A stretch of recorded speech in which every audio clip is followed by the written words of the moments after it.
I've been noticing over my life, and people have told me that I am quite angry and sarcastic and witty. Now, they were always being charming because in an English accent you can do that and get away with it. But if you were an American, it would be something that you would feel really uncomfortable about. Um, and I wasn't present to that. That was just who I was.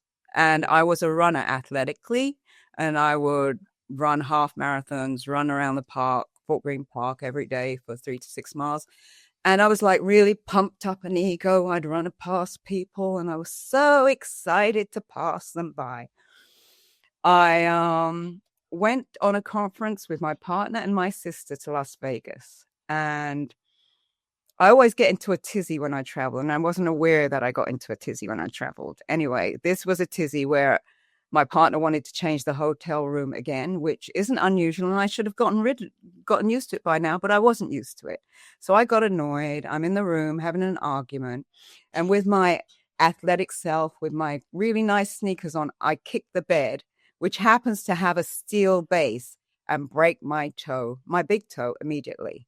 I roll over and hold it like, oh my God, Marilyn, what have you done? And there's a moment, I think, in one's life. Well, there was a moment, certainly in my life, where I realized that you're doing damage to yourself. This attitude, you've broken yourself. And not only have you broken yourself, you've broken the part of yourself that makes you feel the best. Now you can't even run. So who are you? What are you?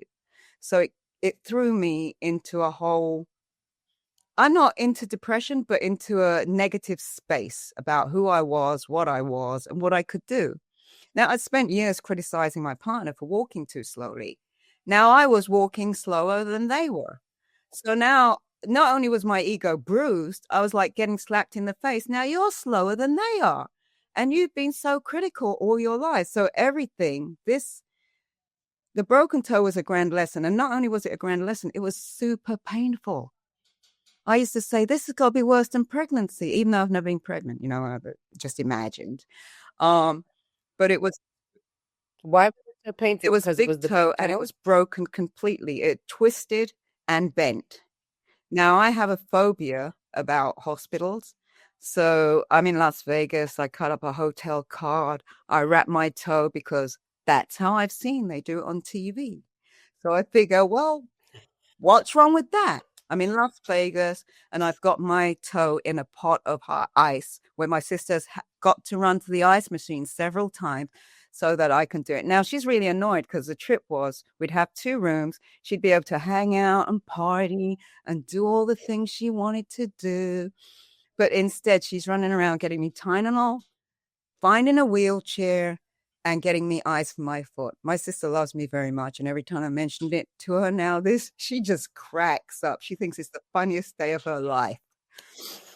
But she wasn't so happy at the time. Well, only because I came down and she'd been waiting in the casino for me, and we'd been drinking wine and gambling. Keep that in Las Vegas. And she's like, where have you been? I'm like, I'd broken my toe. And she just laughed her head off. And she said, oh, come on.